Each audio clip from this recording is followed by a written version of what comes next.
the colors, the symbol of the sun. In 1935, he has the first vision.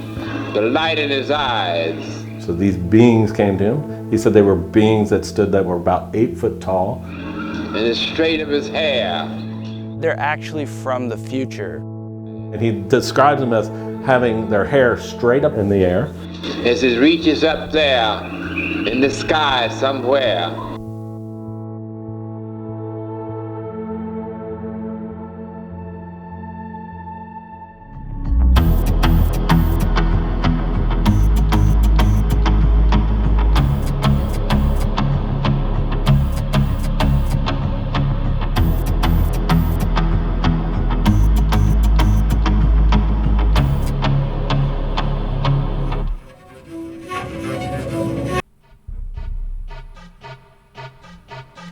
You first drive in, you see these two big eyes looking at you from the kiva. It's actually a self-portrait. It's Eddie with his hat on, and he's looking over to space. Then you turn to your right to the front gates that go into the door, and there are two really large totems there that kind of greet you to come into Pasaquan. And once you walk in, as I always say to everybody, you're in another world. Pasaquan is a mock pre-Columbian psychedelic wonderland in the middle of nowhere of Buena Vista, Georgia.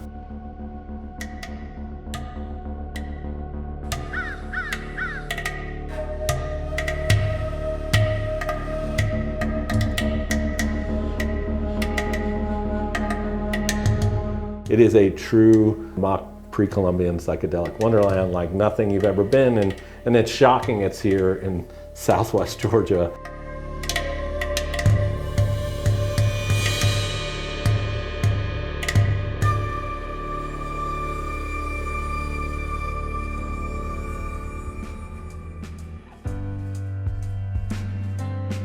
He was born in 1908.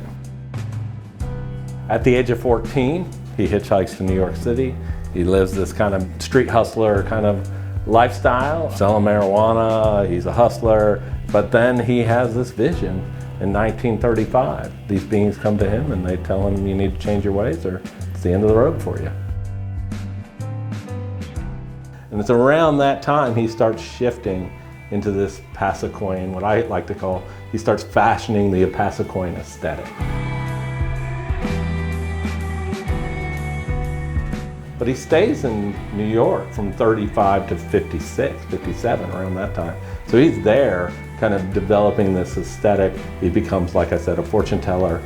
He's reading tea leaves on 42nd Street. But then he, at one point, the beings, he has a vision. He's told to go home and start building Pasaquan. And he spends the last 30 years of his life building. Into a tighter cycle, into a better life, into a better understanding. That'll be the brotherhood of man. This is what this symbol represents.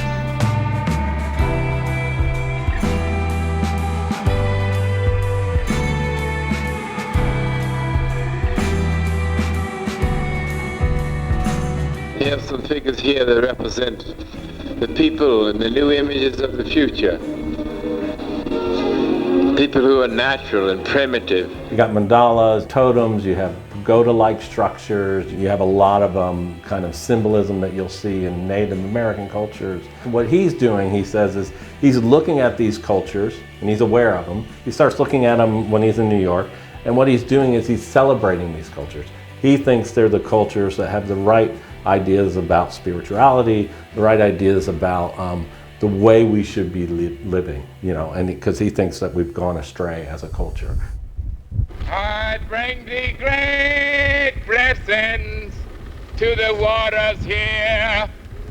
We bring good news and we bring good cheer. He does talk about this wall, which I think is one of my favorite walls. We call it the drag queen wall. Eddie is, he's a queer artist, openly so. He is dressing in what we would call regalia. He looks like something between like some kind of Indian chief and Boy George, right? Like his attire. He would have folks circle around the sand pit when he had an audience, and he would go upstairs, he would dress in full regalia, right? And then stand at the top of the stairs and give his Pasaquan sermon. And then when he would talk about peace and love, coexistence, and finding your own voice. He would then descend the stairs slowly. Sometimes Nina and Boo, his German shepherds, would be following on his left and right. He would go into the sand pit, and then he would begin to dance. And he was a showman, right? This is like his presentation. You're meeting the Pasaquan, he's giving you a show, he's somewhat entertaining, and have an audience like you be entertained. In awe that you're seeing the Pasaquan at work. They're using the light colors, orange and yellow. See how softly and gently they stroke? It's almost like a love of nature, or a love of life, and a feeling that they're putting into what they're doing. It's a pleasure to see young people do creative things and express themselves in joy and color and rhythm. We're doing restoration work.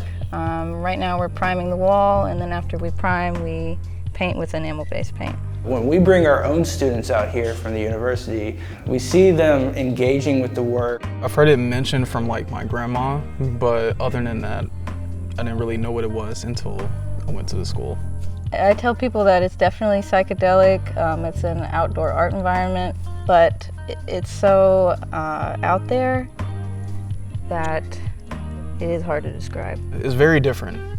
It was very queer and has a bunch of different cultures, which is kind of abnormal for the time in Georgia. I mean, I think it's an honor. I love being able to have the opportunity to paint here. And it's really become an important place to me, so doing whatever I can to make this place as beautiful as it can be has been great.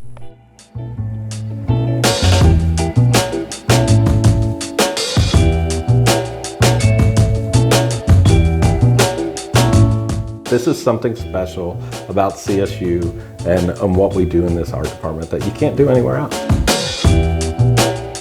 A gay wizard from the 50s.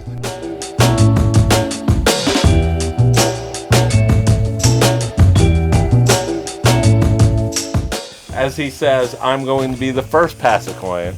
He's supposed to start the future. The idea of Pasaquanism is, right, the beings from the future are coming back here to tell us to change our ways, stop being so driven by consumer habits, stop, worshiping the wrong gods, focus on these more important things in life. So basically, he is the one that's supposed to start that future religion. Our first Southern saint, Saint Ohm. And Ohm is E-O-M, Eddie Owens Martin. Yeah, so it's Saint Eddie Owens Martin. I don't think he went by it. Most people just called him Eddie. Or Mr. Martin.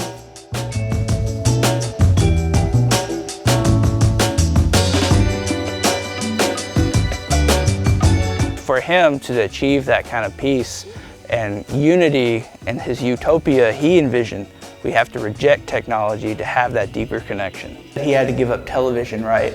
Well, Eddie had a TV set sitting right behind you, and he would watch the news and his favorite TV show, Sanford and Son.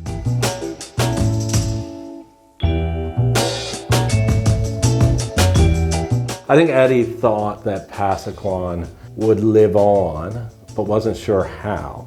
But I also didn't think Eddie would ever say that this place would be precious. I think he often thought about it as like a living organism, always changing, always evolving, and Pasaquanism was always doing that for him. And I believe that he would be so flattered to have students out here all the time working at the site, and he would also be flattered that finally the art world is looking at him and accepting him, and he's having a huge impact on contemporary artists today. I used to have dreams with Eddie in them, and he used to talk to me in a language I didn't understand. I think it was Pasaquanism, or Pasaquan, or whatever you would call that. And it always felt like he was talking to me like to do something better, but now he never shows up in the dreams, so I think he's happy.